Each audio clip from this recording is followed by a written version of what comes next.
at Gradium. Please make some noise.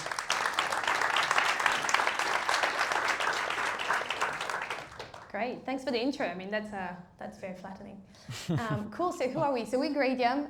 We're a voice foundation model lab, so we train our own models, a little bit like the Palaroy guys. We do text-to-speech, speech-to-text, and a lot of other different models. For those who may have heard about Kyutai, we're the spin-off of Kyutai. I don't know if some of you guys know them. They were the guys who did the first speech-to-speech models, the first live speech-to-speech translation models as well, a couple of years ago. And actually, they were a research lab, but they kept getting so many questions on how to build product out of these models that they decided to found Gradium. So that's who we are.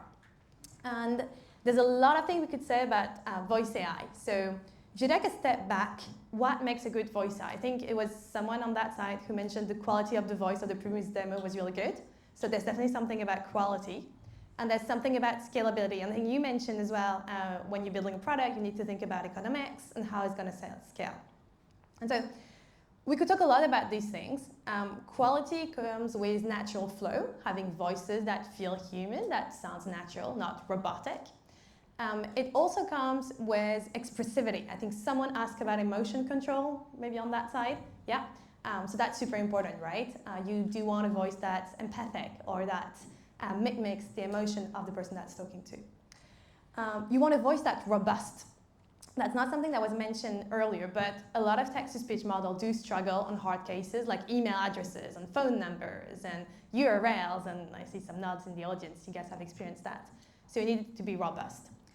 And then the last thing is for super high quality. I think I put full duplex. So at the moment, we're still in cascaded systems, so ASR, then LLM or translation, and then text-to-speech. We are not in full duplex, which means that the AI cannot interrupt you, and you cannot interrupt the AI back. There are a few speech-to-speech models out there, but using them in production is really hard. That's on the quality side. Now, if I go on the scalability side, there are three things that matter for scalability. There's inference. Where are your model running? How fast are they running? You mentioned very low latency on your machines. There's a question about inference and how do you scale that, right? GPUs are scarce and expensive. I think everyone knows that. There is cost. Having predictable economics. And if you think about it, it's a little bit different if you have B2B agents where you typically charge per minute or per token, or if you have consumer apps where you have maybe a freemium model, a lot of free users that are not going to pay for your app. That's a little bit different as well. And then the last one is privacy. I think you mentioned the adult industry. I guess that's privacy is a concern on this one. There's a lot of industries out there where you do not want your data to go back to some random cloud. So obviously there's questions about sovereignty and all of that, but the privacy is paramount. So that's why at Gradium, we focus a lot on local inference. And we wanted to share a little bit today about how we do on-device. And when I say on-device, is on CPU, and we'll talk a little bit about that. So I'm going to start with a very short video if the sound works. And the sound doesn't work. Okay, let me try to just get the sound to work.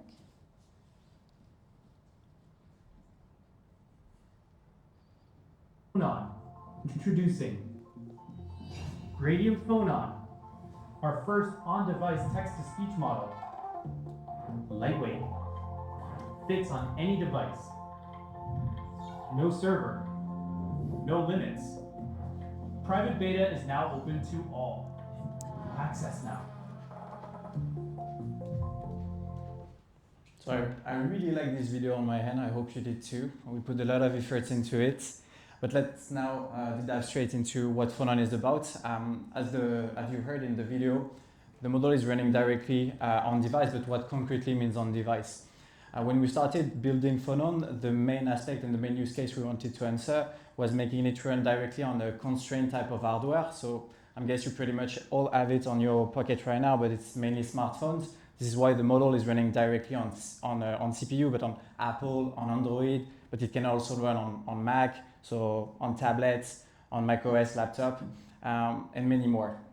Basically, any wizard type of devices that you might have in mind, we're pretty confident that our model can run on. The second thing, and to touch base on what Constance mentioned, it's the inference. Big issue when it comes to API is the cost of the GPUs, obviously, and privacy. Well, again, Here, Phonon is answering it because it's run totally locally on the device, so on the CPU, and it remains local. Therefore, you can also use the airplane mode, for example. So make still the model runs with airplane mode. Another thing that is really interesting when it comes to on-device and Phonon is the voice personalization. This is something that is available already on our API, but we want it still to making it work on-device. So basically, with only a 10-second sample, we're able to clone your voice and to making it replicate directly on the model on the device. And the last thing, languages, we were talking about it with Palabra. On our end, this is the languages we're able to support at the moment on the beta. Sorry about this next slide, which is really into figures, but in a nutshell, and to try to make it as simple as possible, our model is roughly about 100 million parameters. This equals to approximately, when it comes to an app, about 100 to 200 megabytes. And when it comes to memory footprints, a bit less than 500 megs. So it's really, really lightweight. And this is really what we focused into, making it as lightweight as possible so that it can run on any device. But still, we wanted to keep the performances. And as you can see on the word error rate, 0.83% without voice cloning and 1% with voice cloning. This is something we wanted to really keep. It's working really well on our API, but maintaining this quality of expressiveness, performance is something we wanted to showcase as well.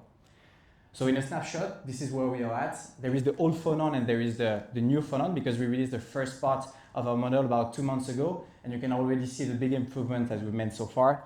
The water rate is decreasing and we'll keep it up this way. And maybe, Timothée, what we can say, I think a lot of you may know Kokoro. Who has used Kokoro in this room? Yeah, I see a few hands.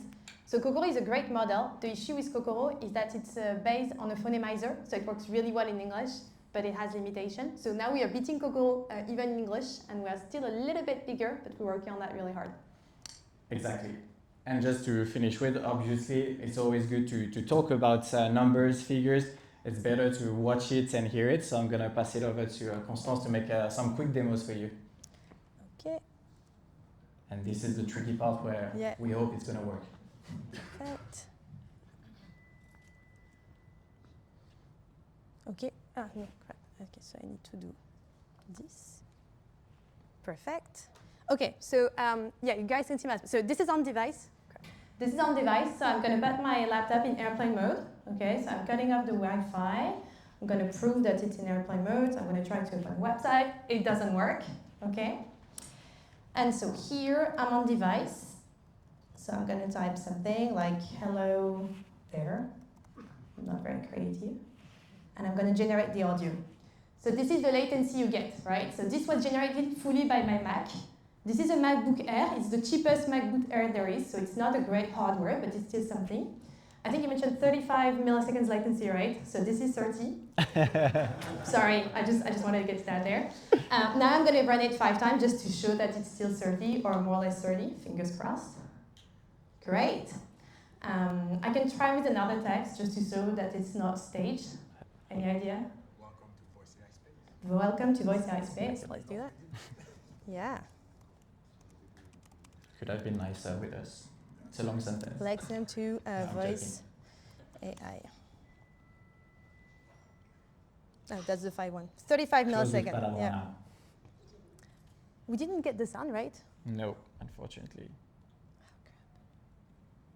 Ah, I'm on mute. So, yeah, it's gonna work. Welcome to Voice AI. Did someone recognize that voice, by the way? Any Duolingo users? That's Lily's voice. Yeah. Cool. So yeah, 34 milliseconds on that one. So typically, depending on the hardware that you work on, you can get it much, much lower than that. Like on my colleague's MacBook Pro, it's much, much better. But this is a representative hardware. Cool.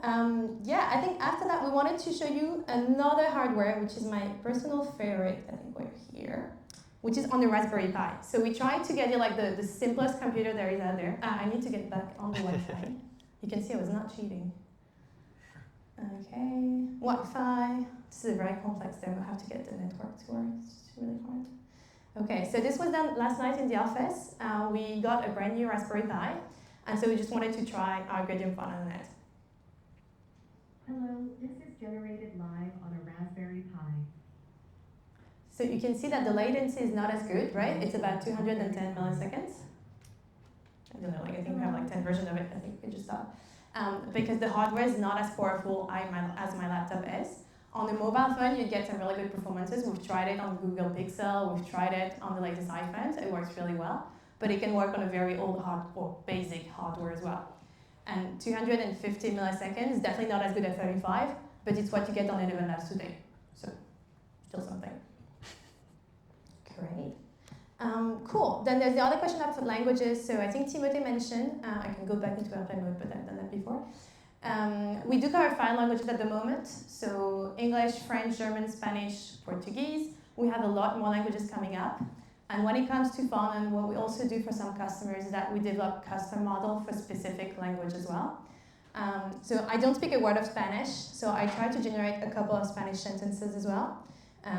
So just to show you the latency, let's try one like that. ¿Está lejos de aquí? So you can see it's still 35 milliseconds on this one. Cool. Oh crap, no, I had another demo because then one of the questions that we get asked a lot is who is using this type of models, right? Why do you need on device when you have great API, when you have obviously a Gradium API, but maybe Pillar, 11 Labs and all the other ones out there.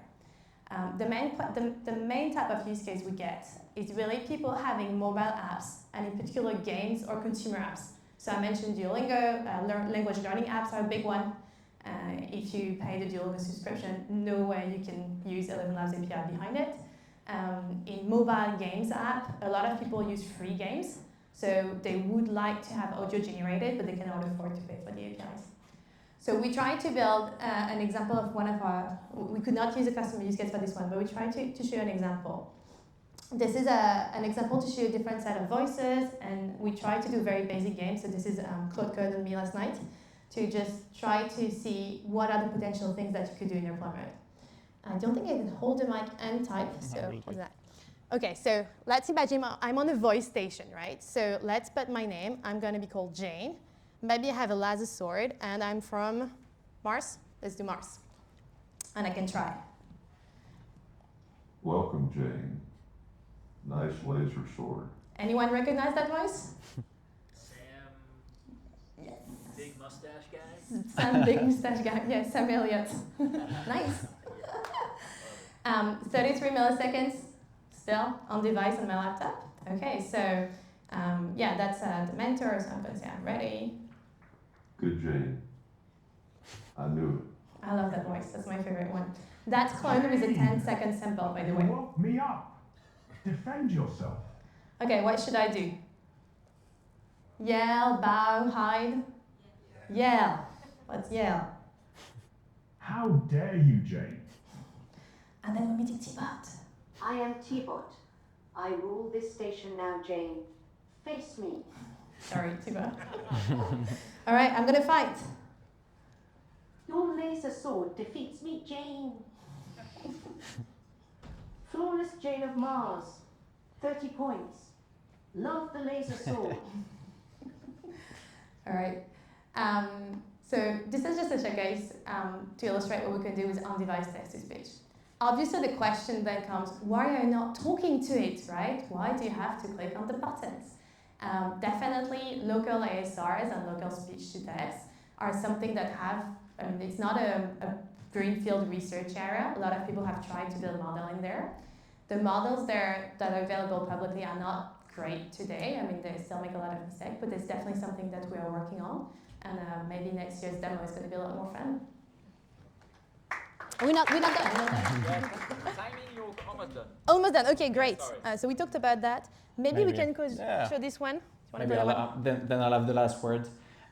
Maybe just when it comes to Gradium, and Constance mentioned it at the very beginning, we have the spin-off of the open lab called Kyutai. So we have this really research DNA. And this is a quick video of our CEO, Neil Zegidour, when it comes to what we can do on device soon. And this is on-device live translation with zero-shot voice cloning.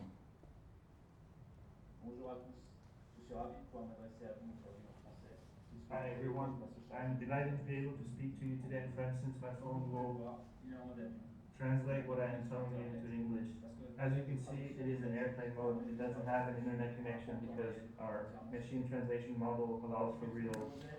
Sorry. Cautious of you time. got the point. cautious of time, obviously. Otherwise, Cedric and Thibaut will be really mad at me. But this is basically what we're also pushing the bandwidth towards too, and what we can do with the device. Obviously, something that Constance mentioned, but our on-device model is already available, so it's text-to-speech only at the moment, but soon enough it will be on ISR as well. And it's just now a matter of you creating your brain, so the LLM, and plug it, us, so Gradium, with yourself in order to make that run. It's up to you to create the use case, and it's only about creativeness. So yeah, just to finish regarding Gradium Phonon, our private beta is still open. Feel free to scan the QR code if you'd like to join us. I'll be the one welcoming you and having a call. So yeah, looking forward to all your use cases. I'm passing it over to the next slide, but there is still the QR code if you'd like to scan. And we obviously also offer our API, so text-to-speech, speech-to-text, voice cloning, and all these type of features directly on our studio. Feel free to join gradium.ai, and happy to chat later, having a few drinks together, and yeah, let's talk about voice AI. Thank you very much.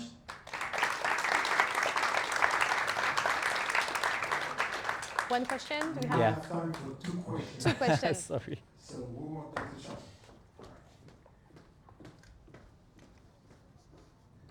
Thank you. Question. So you didn't mention what's the standard latency on an Android or iOS device. Could you give some numbers? Yeah. The thing is, there's not such thing as a standard Android or iOS device. It really depends. It really depends on the type of device that you get. But the range that you see here is typically what you can expect on a modern device. So less than 50. The range from the laptop, yeah. Not from Raspberry. Yeah, yeah. This is a very crappy. This is a very crappy laptop. So yeah. Well, and what about pricing? If it's not API, if it's on the device, Yeah, how do that's you a charge? good question. How do you? So it's a license-based model. So you pay per user per month. But if the user uses 5 minutes or hundreds of thousands of hours of audio, it's the same. So the thing is, it's unlimited usage, right? So you tell me maybe my app has 100 users, but some of them are going to use audio like 24/7, and some of them are going to use like 2 minutes of audio a month. And typically, we would charge you the same because we sell a license pretty much. And what a lot of people do is then they would do a mix of API for some users and on-device for others, typically. Timothée and Constance, ladies and gentlemen. Thank you very much.